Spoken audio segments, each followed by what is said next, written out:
welcome back to Redefine Parenting. I'm your host, Veenu Keller. I want to welcome you to Spanglish World Network and H.E.R Network on Zingo TV, channels 250 and 251. Please remember to download both Zingo TV app on respective app stores on and iOS and Android devices. While you download, make sure to rate and leave a comment. The app is free. Zingo TV is also available on Google Chromecast. I can't even ever say that. Chromecast, Amazon Fire Stick, Roku Sticks, and all smart TVs 2016 and forward. So today I'm really honored to have this amazing man as my guest. This guy has been in my life, I should say on my journey for the last 15 years, personally supporting me, mentoring me along my journey of personal growth, taking me out of my darkest days and guiding me into my brightest days. He's not only helped me, he's helped my son break boards, helped me walk on fire. This guy is just absolutely amazing. So when I was talking to him about my show and about just different journeys that we've all taken, he was speaking to me about something special that's happened to him and how he's reconciled with his son. And I thought to myself, how many of us parents have opportunities to just disconnect with our kids for whatever reason, whether it was a divorce and your child went with that parent, not with you, and that child, your child, was able to pick up the beliefs of your ex, and all of a sudden they weren't seeing you in the light that you wanted them to see you in. And sometimes it even happens when you have adult children. For me, it happened with my son and my daughter-in-law, and there was a disconnect between us for a certain amount of time. No matter what is happening in our life, sometimes our kids just don't see eye to eye with us. They don't see the same value that we see, or they don't see the relationship the way we do. So there's times that we do need to learn how to reconcile that relationship. So without further ado, I want to introduce my amazing friend, my mentor, John Burgess. Thank you so much for being here, and happy birthday. Today's his birthday. Thank you. Thank you very much, Veenu. It's good to be here. And I got to tell you that the journey of reconciliation is a subject that's pretty near and dear to my heart for a lot of reasons. And it's kind of like I've been schooled on it, not necessarily because I wanted to, but life shows up. And I've had some fabulous teachers along the way. So why don't you take us through the journey of, what the situation was, first of all? Like, how did this happen? How when we have children and we raise them and we love them, how does this happen?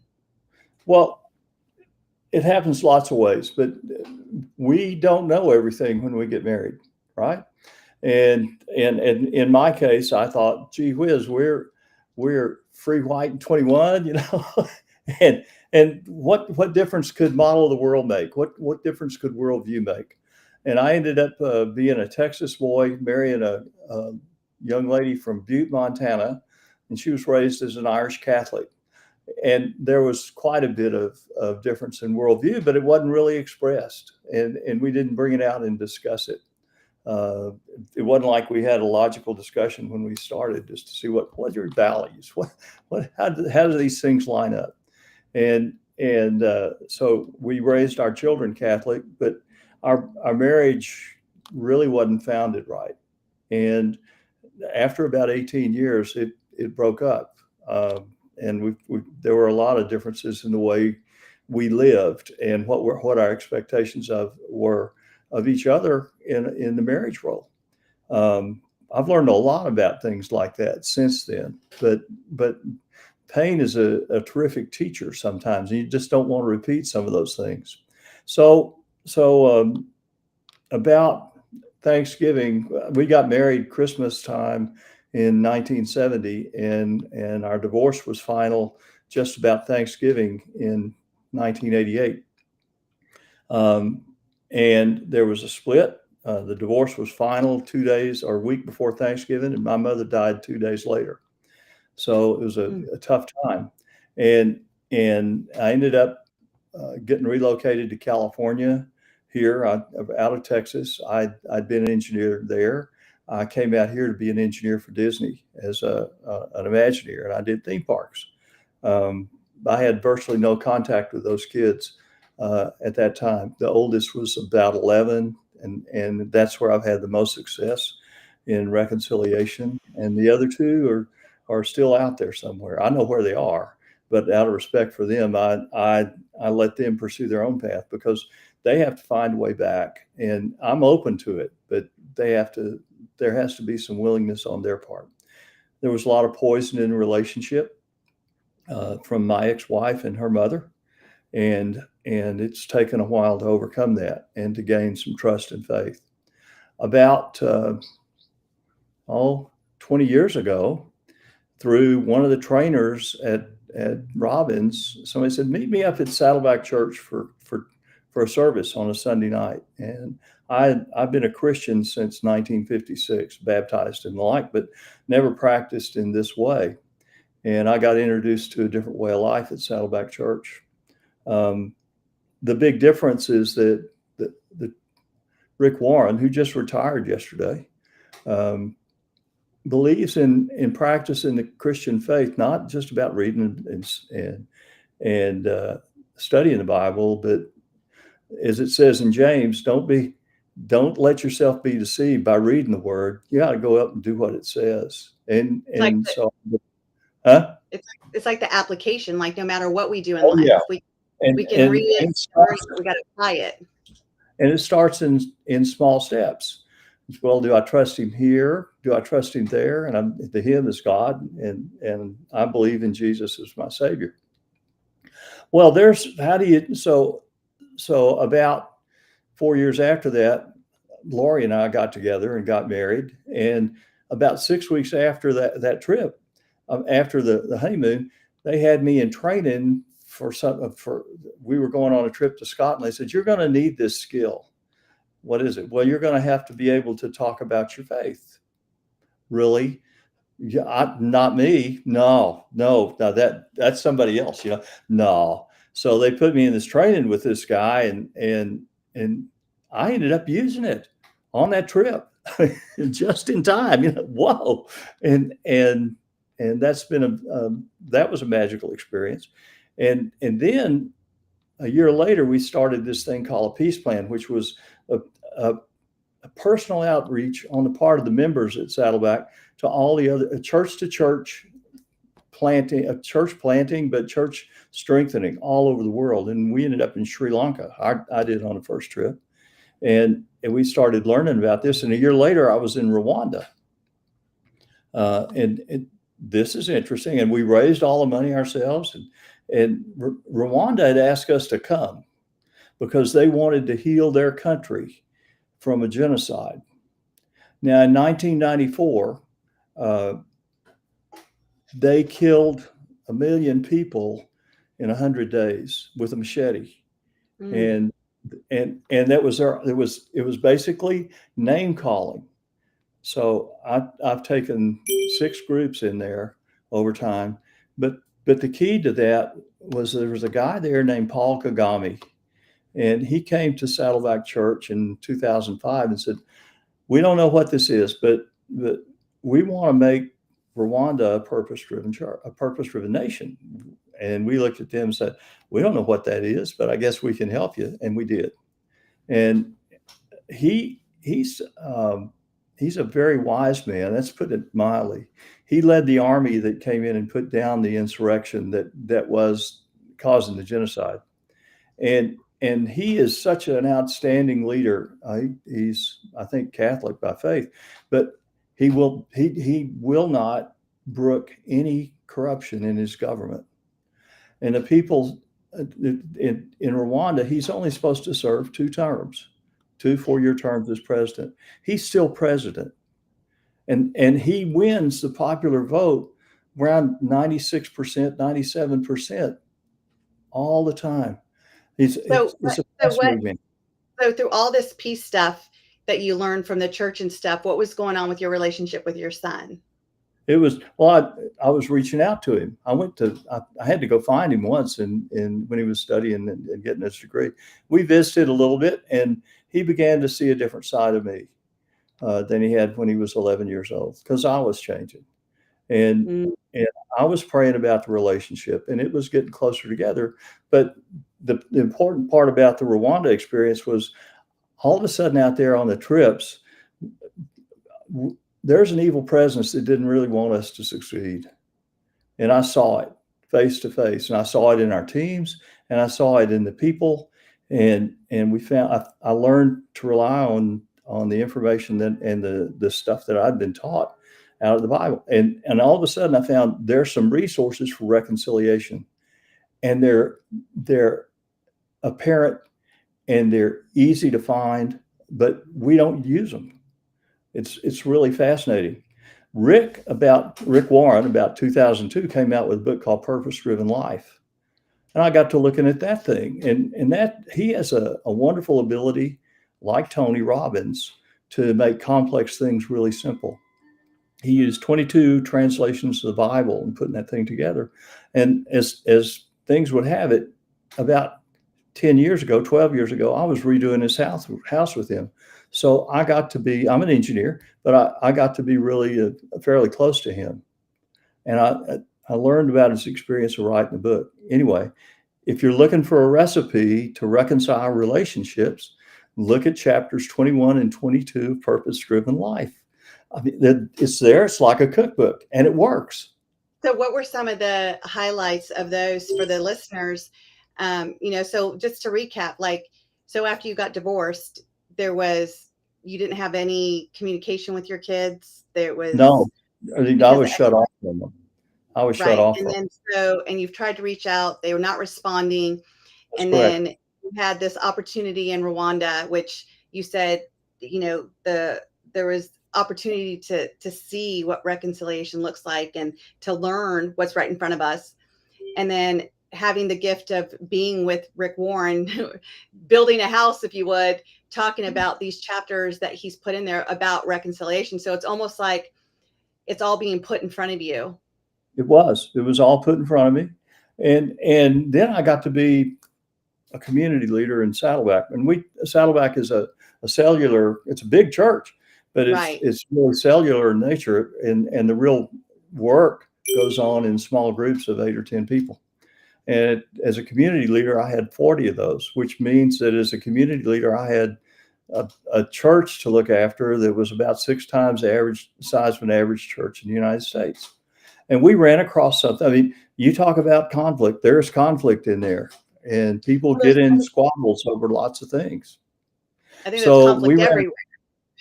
Yeah, but we ran across a book, and I brought this thing along.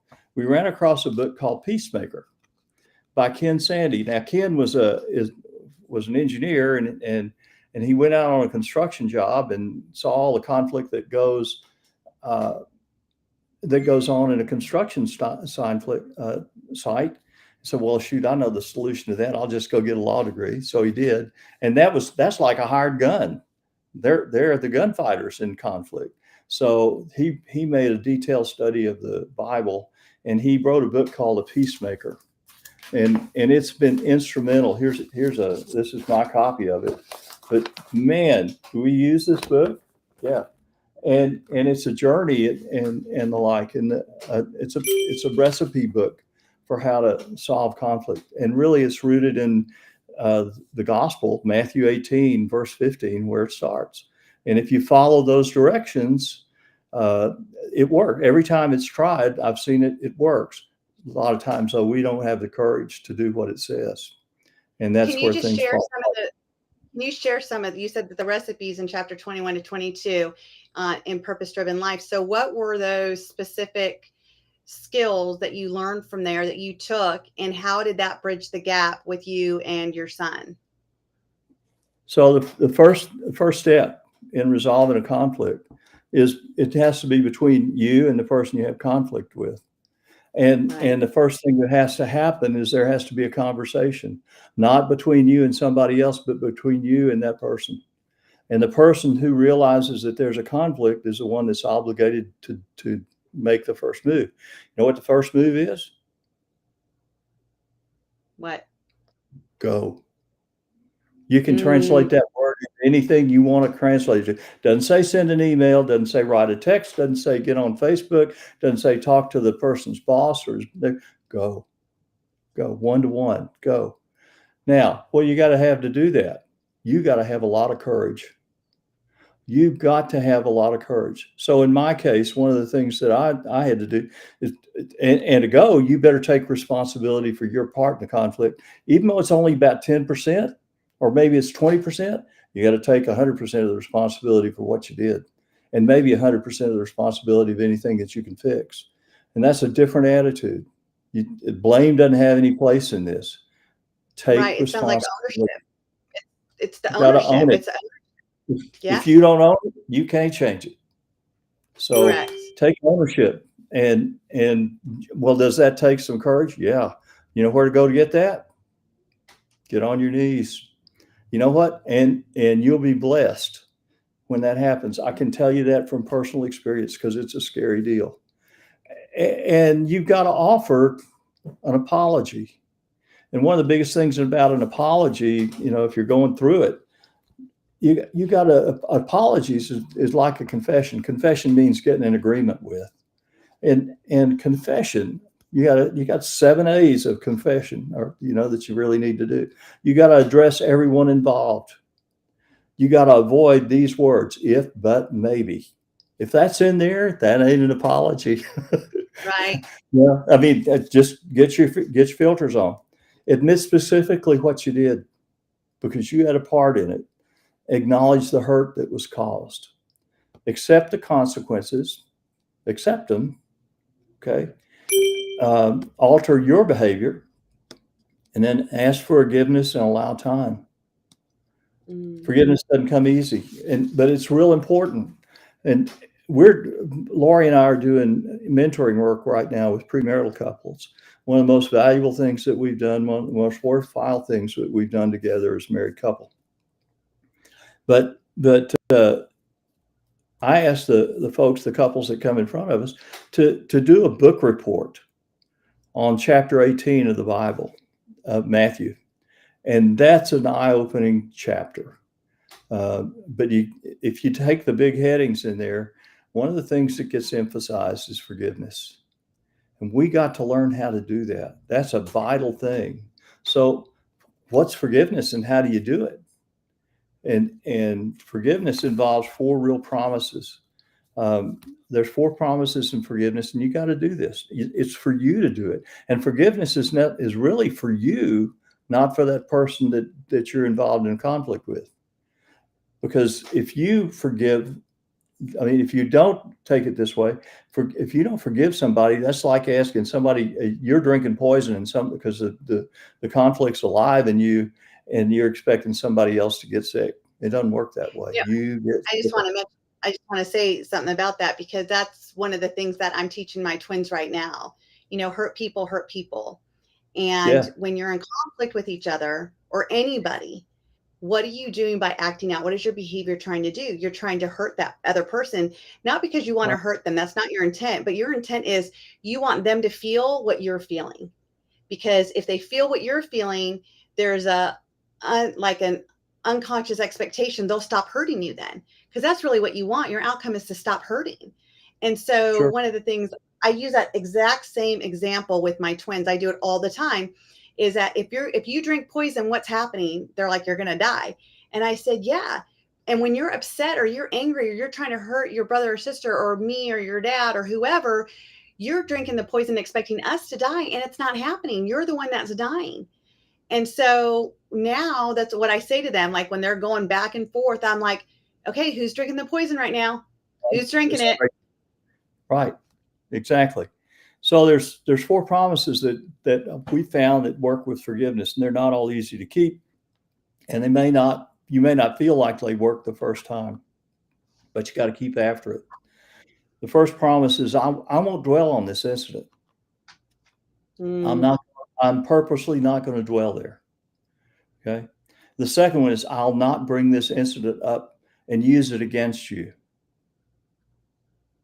That's tough, but mm-hmm. because there's a tendency to want to gossip, but gossip, if you really look at Romans, the book of Romans, and that suckers that acts, it's right up there with murder. So don't gossip.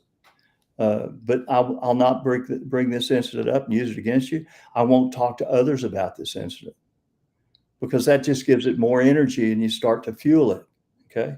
And I'll not allow this incident to stand between us and hinder our personal relationship.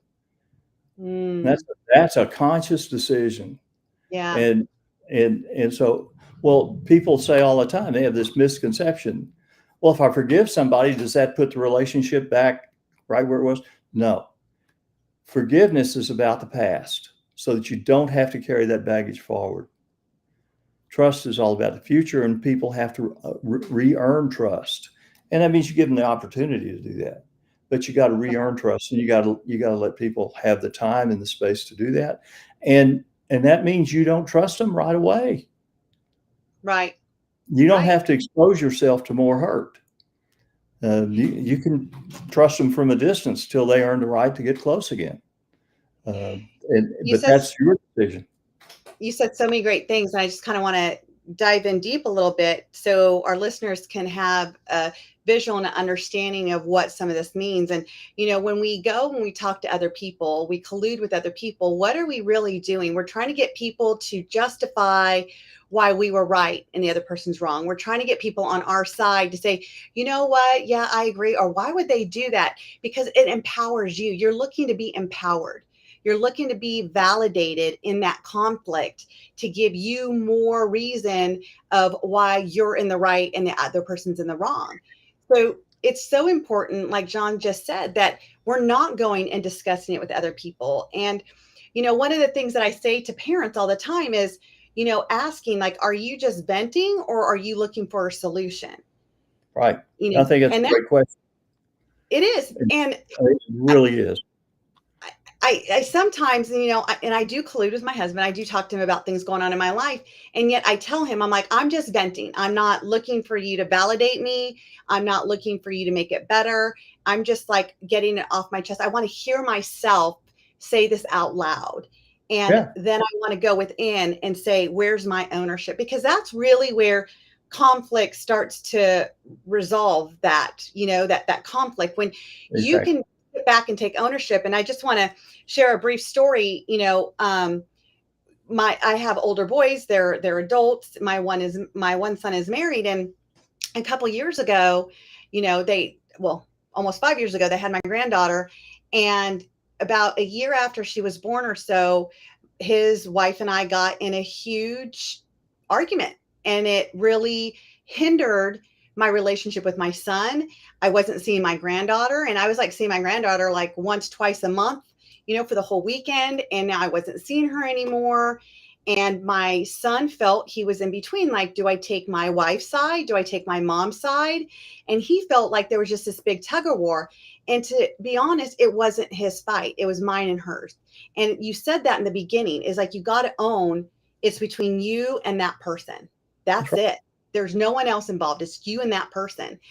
And, you know, I sought out help, not to talk about it, include about it, because I really wanted to see what was my blind spots. What was I not seeing? Here I am, you know, um, 22 years older than her, and I'm in this struggle just with her, who is like 22 or 23 at the time. And so I went to my peers and I'm like, what is it I don't see? What is it? Where's my ownership? What do I need to just own to solve this?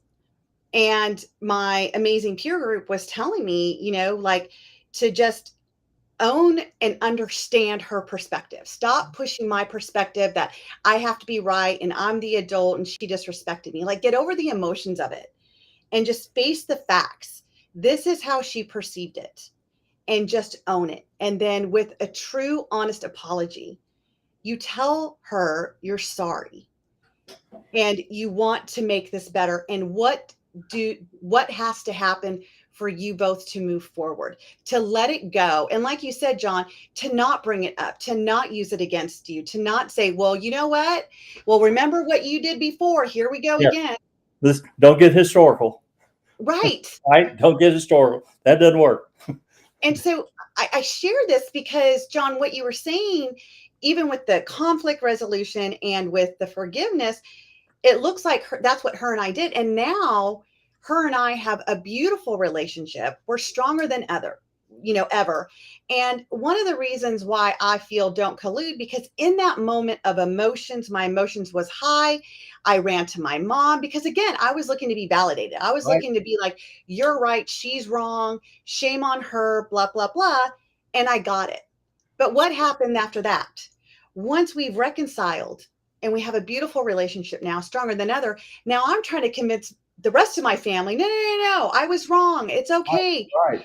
And that's the danger in what when you go to start going to other people, because they don't see the reconciliation, they don't feel the reconciliation, and they've got a negative view. One of the things that we talk about with our couples all the time is when you got a conflict, y'all talk about it. That's great, but don't go. Be careful about where you spread it, because somebody else doesn't have necessarily the same view of the healing that takes place.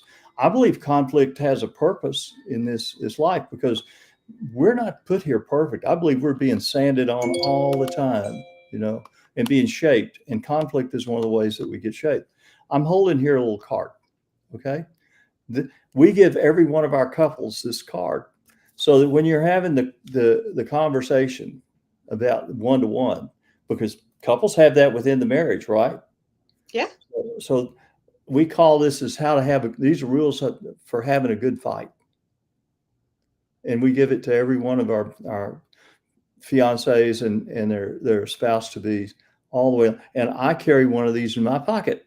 Lori knows when I pull this thing out, I got something on my mind. It doesn't happen very often, but we know we're going to do this. So, and I can make this available to you guys. It's not copyrighted or anything like that, but here are 10 steps to resolving conflict.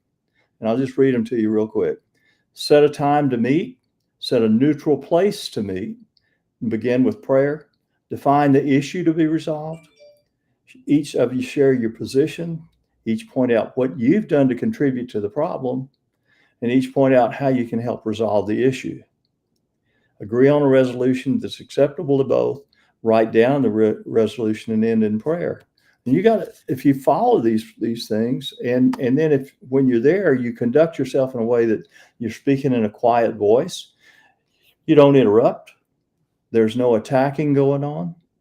You use I statements, not you statements, so that you're not blaming. You're focused on what you've done, not on what the other person's done.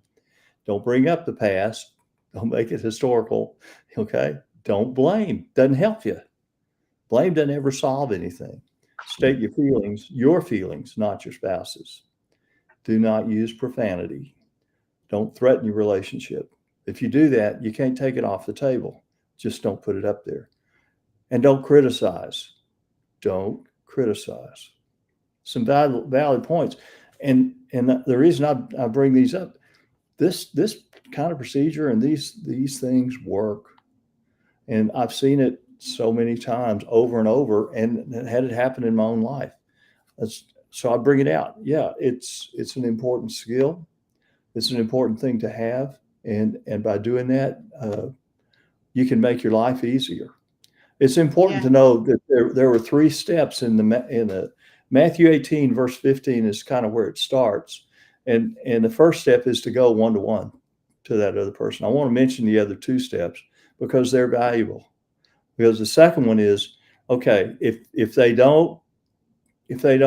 this person doesn't come to agreement with you, what do you do then?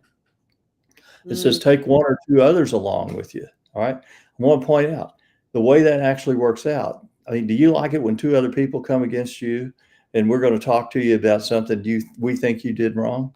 No. No, The, feels very uncomfortable. that's right. It's very uncomfortable. So the purpose, you got to understand this. The purpose of the other 1 or 2 people that might go with you is not to reinforce your side. It's not to validate you. It's to ensure that both of you behave as good people. You don't attack each other and blame each other. They're to help you resolve it, not to help you continue the conflict. Or I'm right, by golly, and these folks, and they're there to witness that so that they can establish that, hey, you didn't get out of hand, or keep it from getting out of hand. If that still doesn't work, then the third step is to take the dispute to they said the words in the Bible say the church. Well, the church in this case is the smallest group that knows what's going on. I mean, Saddleback's a big church. We have big weekend worship services, and there are people that get into a conflict, and all of a sudden they're expecting there to be film at 11 going across the jumbotron. That's not what this is about. It's take it to this small group and see if you Yeah. can work out a resolution. And then what does it say? The last thing is, what happens if you still can't resolve it? Well, you don't. There's people would expect there's going to be an expulsion. No, you treat that other person, the one that's obviously by this time somebody's wrong. Treat them as an unbeliever. Well, how do you treat unbelievers? You go love them and you pray for them and you welcome them into fellowship and you work with them and let them change their lives, accept the changes as they go along the way. Procedure works. Right. It takes time and courage to do it. So there's a couple things, and I just want to say, because I love that my TV show is worldwide, and there's different religions and different beliefs, and what I love about John is that he's firm in his faith and his belief, and there's other people here that are listening that are not that faith, but if pray to somebody, like, who do you get your wisdom from? Your God, however you see it. And I just wanted to mention that because there's some people that just have different views, and I want this to be applicable to everyone that's listening to this. Also, I wanted to just kind of touch on, do you need to be right? What I've noticed in my own personal life, that conflict gets bigger and bigger the more I'm trying to push I'm right and push what I believe and push my perspective, trying to convince my opponent, if you would, that they need to believe what I'm believing, and they have to see that I'm the right person, versus hearing them and opening your mind to, like, what else can I learn from this person? What can I learn from this? Because, like I said, the conflict that happened with me and my daughter-in-law so many years back has made us even closer.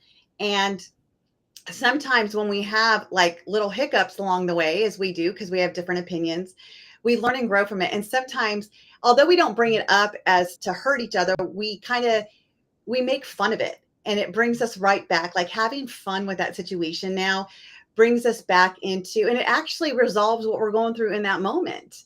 And so, that's another thing, is how can you bring fun into things? Like, life doesn't have to be so serious. And Well, no. how can you enjoyment? So actually, what you'll end up doing is building a stronger bond with that person. But Correct. to me, the bonds end up being based on respect, Mm, and so you learn to listen and learn to value a different worldview and see what's really going on, because people do things uh, for 6 different reasons, as you and I both know. Okay. And so we go explore the vehicles that they use to get to those reasons. You can get there. So, to tie off my situation with Dugan, he's gone through some really rough times, and I've been there to help him recently. COVID was not fun for a classroom teacher, mm, and he teaches mechanical arts and shop and agricultural science, or did, and now he's working for a lumber company in Texas. But things have changed enough in our relationship that I'm going as his invited guest to a Cowboy football game in about 4 weeks.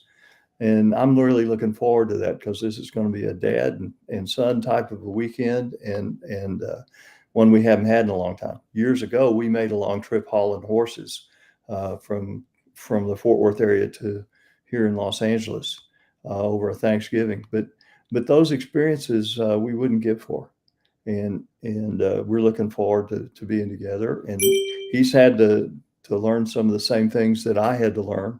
He's done that on his own. He's got some scars in different places than I do, and I've got bumps on my elbows, knees, and head that he doesn't have. And it's my desire to help him grow, to learn as much as he can, without having to go through some of the same painful experiences. But he's doing that, and saving himself some time in the process. So I'm really pleased with the way things are working out. I have hope that the other two kids will come around, but they have to do that in their own time. Correct. And I think that there's, somebody says that kids are a lot of times video cameras with arms and legs. And I find that there's a lot of truth in that. But at the most inconvenient times sometimes, because they show you things that you do. I'm hearing my dad talk or something like, yeah, you get that in front of you. But I help them, and we have grown closer and I closer. love it. And congratulations on having that relationship now with your son. And so, one of the things that I see a lot, especially with the clients that I work with, sometimes there's, obviously divorce. And I remember, if I could have done some things differently when I divorced my ex-husband years ago, I would have realized that some of the things that I was doing, even though I thought I was doing for the right reason, was probably because I wanted to hurt him because I was hurt. And it probably affected my kids in some ways. Yeah, And so that's one of the things that, if you're listening and you're divorced, what could you do differently? It's, see the other person. Like if you took away all the pain in between that marriage, why you're divorcing, who's right, who's wrong, and you just asked yourself, what would have to happen for us to work together to bring up these kids to be the best kids that they can be, to be healthy, happy, and independent? What could we both do? What conflict needs to be resolved? Because your kids are not a pawn. Your kids, we use our kids because we think like, oh, we both have this emotional connection. So I want them on our side because, again, you want to be validated. You want to know that your side was right. And we can't use our kids to do that. It's that's not respecting their where. purpose. Right. It's respecting where are they at and what do our kids need right now? Sometimes our kids need the mom and sometimes the kids need the dad and sometimes they need both of us because we all have different views on their life. And one of my purposes in life is to give kids a childhood they don't have to heal from. And in order to do that, we have got to let go of our adult fight and stop putting them in the middle. Put them That's in the true. middle to see what their needs are. What do they need in that moment? Because most of the time, what your kids need is for us parents to stop fighting. It's to let go of the energy of negativity and blaming and shaming and having to be right.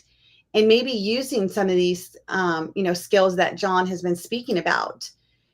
Where's your ownership?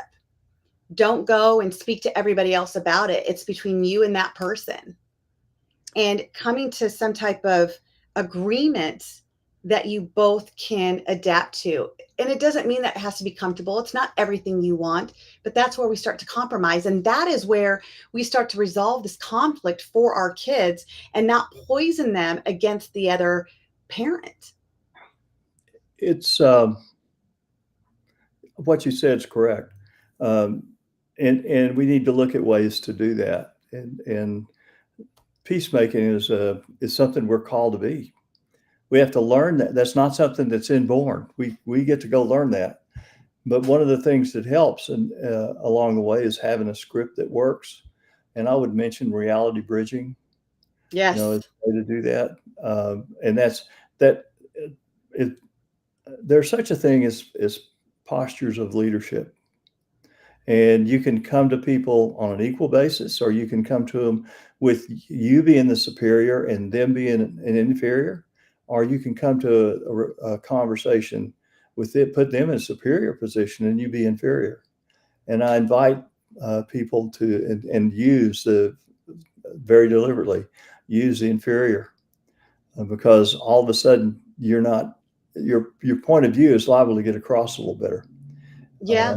and you invite somebody to give you some help and help you understand some things. And then from that inferior place, I really tell them how much you value the relationship, but you're misunderstanding something. And that you give that other person, um, a better place than they deserve to stand.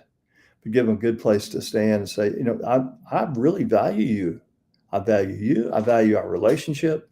But I'm having trouble with the way you're expressing yourself right now, understanding how that really works. And I know you care.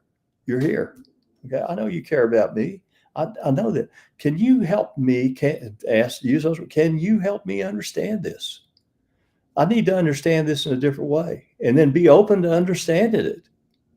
This is not some kind of, I want to try to understand really what's going on with you. Not many Right. people ever ask you that. Yeah. What's Help me understand this. When it's coming across the way we're communicating right now is not effective. What for me, or I'm misunderstanding it. Can you help me get a different meaning? How can we do this differently so that we both show that we get a chance to regard each other in the way we really want to? Yeah, I love that. And I actually do that a lot with my kids. I do that with my husband. And it's okay, help me understand what you're saying through your eyes, because apparently I'm missing it. I'm seeing it in a different way. So I want to see it from your perspective. But I love Exactly. the postures. I'm an instructor for Joseph McClendon III's Neuroencoding Institute. And as an instructor, that's one of the first classes I taught was the postures. And I would invite your listeners, if you want to really understand this, get a partner and just do this exercise where one of you comes in superior and the other one is inferior.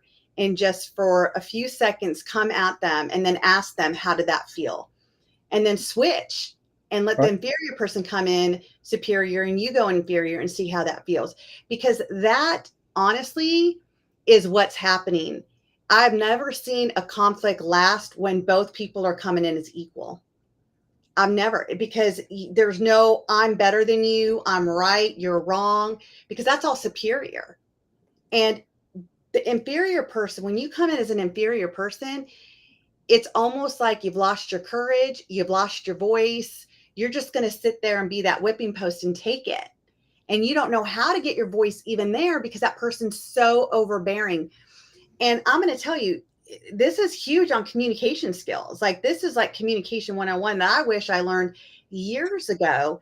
And John, you know me for a long time. That was one of my areas of growth for a long time, is that when I would communicate, not even being cautious of it, I would come in very superior like, because I didn't know the difference. I didn't understand that's what I was doing. I thought I was just coming in to make a point, and instead, I came in as if I knew it all and no one was going to tell me. And so when I made that shift years ago, that was so pivotal. And more people, I actually attracted more people to come and have the conversation with me and to ask me and want to learn, because all I did is change my posture. That's it. And it's a conscious thing. If you can come out of that superior posture and come in as really a bit inferior, you can be very sneaky and come right on up, and they'll, oh, wait a minute, I got to listen, and you have a chance to too. Yes. Let's see, the train left the station here. Just a second. I got. Well, you also were talking about like the reality bridge. And I love that too, because, this is a skill that I got to learn years ago. And it has been also another pivotal thing. And you can use this with your kids. It doesn't, like, I will tell you, I have conflict all the time with my twins. A conflict is we have a disagreement. It could be about their room. It could be about what they want to eat for dinner. It could be about, the scheduling, bath time, whatever. And the minute it starts to escalate, it's to appreciate where that. And this also gives them an opportunity to have permission to feel what they feel, to not wrong them for feeling mad or not wrong them for feeling sad. It's like, you know what? I appreciate that you are not happy with my decision right now. I Yep. get that. And you know what? If I was your age, I probably would feel the same way. And it's that magic word, and not but. Yeah, you're right. Now there's another dimension to this conflict business, and that's time.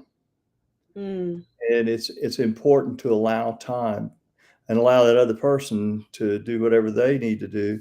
But by the same token, conflict from your standpoint, if you're aware of it, uh, don't let the sun go down on your anger. yes. All right, get after it, and let's try to do what you can to resolve the situation.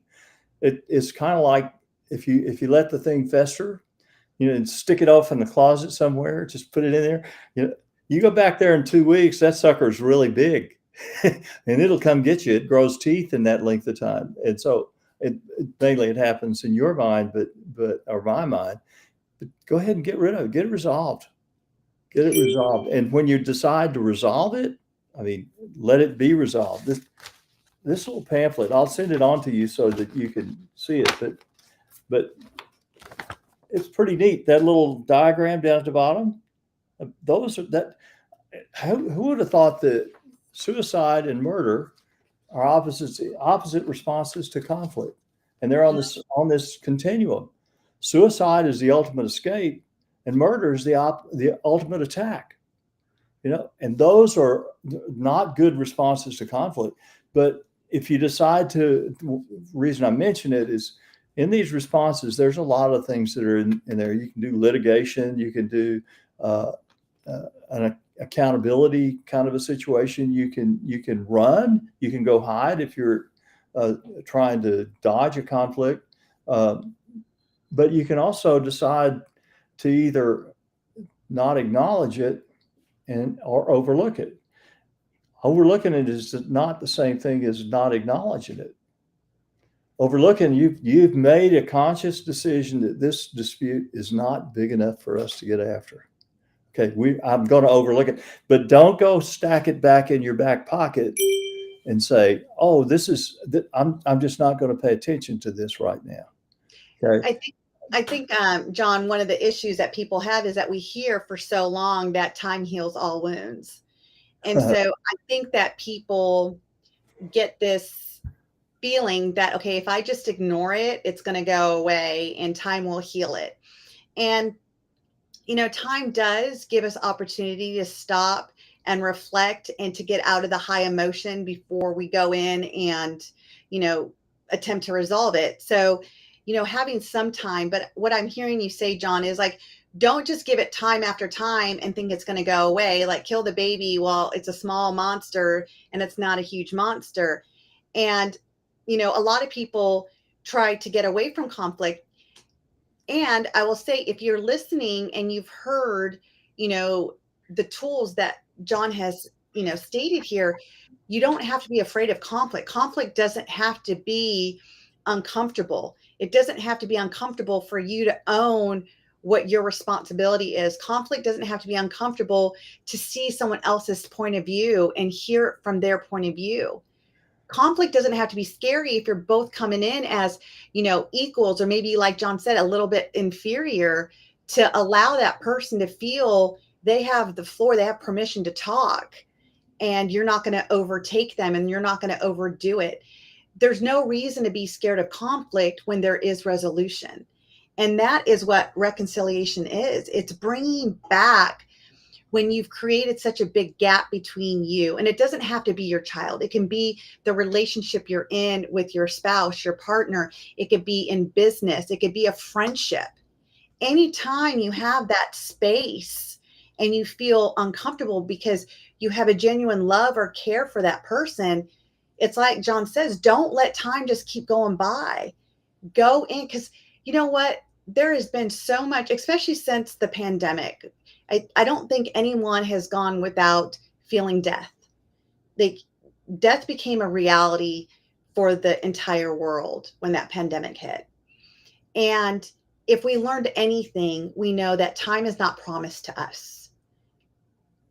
We don't get a second chance to say I'm sorry and to mean it and to know what sorry really means. And my kids came to me the other day saying, we were talking at school today about sorry. You can't be sorry without the actions.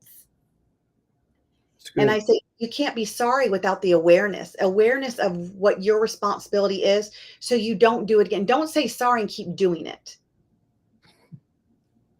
That's not a sorry, No, you have to make a change. And I think the shorter the time interval is from the time you become aware till you actually start doing something about it, the better off you are. Taking some action is better than taking no action at all. And don't deny a conflict exists. You do that at your own peril. And denial is really the lowest form of escape in the situation. But it won't work. Reconciliation, we haven't been clear about how we define that. Reconciliation, I think, doesn't mean that you're going to solve the issue completely. I think what that really means is that you're going to try to work to remove the emotional sting. Okay, let's get rid of that, and then we'll work on the resolution. You want to make sure that if you're going to bury the hatchet, it's not in each other's back. Right. I like that. Reconciliation doesn't mean that it's going to take care of the conflict. No, but it does. But you are going to take the angst out of it, Right. and then seek each other's help in resolving the issue that got, or the apparent issue that got it there.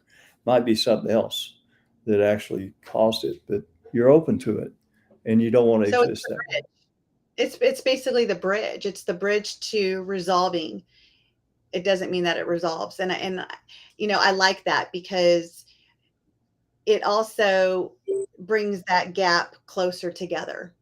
It See, doesn't leave so much tension in there where it's unresolvable and more more emotions get filled in there. So then, it pushes farther away. It's like, go ahead and, you said it in the beginning. Step one is to just go go, go. towards the reconciliation, go towards the Or bridging that gap.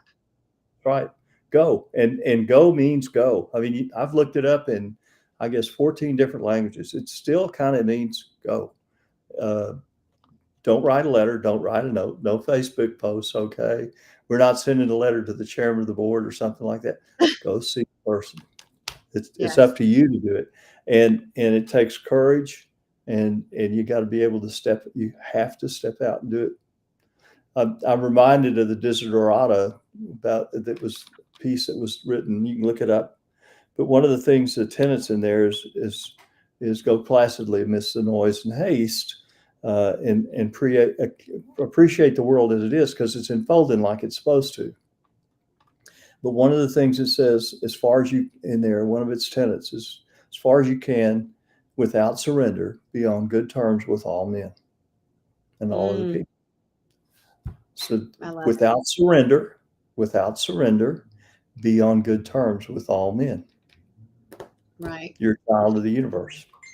And that's amazing. I've seen the saying is that forgiveness doesn't mean that you agree that you are wrong. Forgiveness isn't even for the other person. It's for yourself. It's to relinquish the poison that you drank, right? It's to just get rid of Don't that. drink And so more of it. correct. So, John, we have like 1 minute left. What would you want to leave our listeners with? And, I just want to thank you for your time, for being here and sharing your point of view and how your faith has really brought you into this and you're able to spread your word to other people. So what would you want our listeners to know? Respect others as much as yourself. Respect yourself. And maybe the toughest part of forgiveness is learning to forgive yourself. And Veenu and I come from a common background in that sometimes things don't seem like they work the first time you do them. So this is a place that doing it over and over until it sticks is really important. And you'll find the more that you do these things, that you make these 4 promises of forgiveness, that I'll not dwell on this incident, that I'll not bring this incident up and use it against you. I won't talk to others about it. I'll not allow this incident to stand between us, our personal relationship. If you feel an emotional prick someplace coming down the road for an old thing, bring it up and make sure that you go through those promises again and again and again. And over time, the pain does go away. Yes. Thank you again, John, for joining us. And as the listeners always hear me say, continue to be more curious than you are critical. It changes everything in a relationship. Thank you so much for listening to our show today. The show can also be heard on Spanglish Radio Network. Please check out www.spanglishworld.ca for all the news and programming. Spanglish World, watch it, hear it, read it, download it, and live it.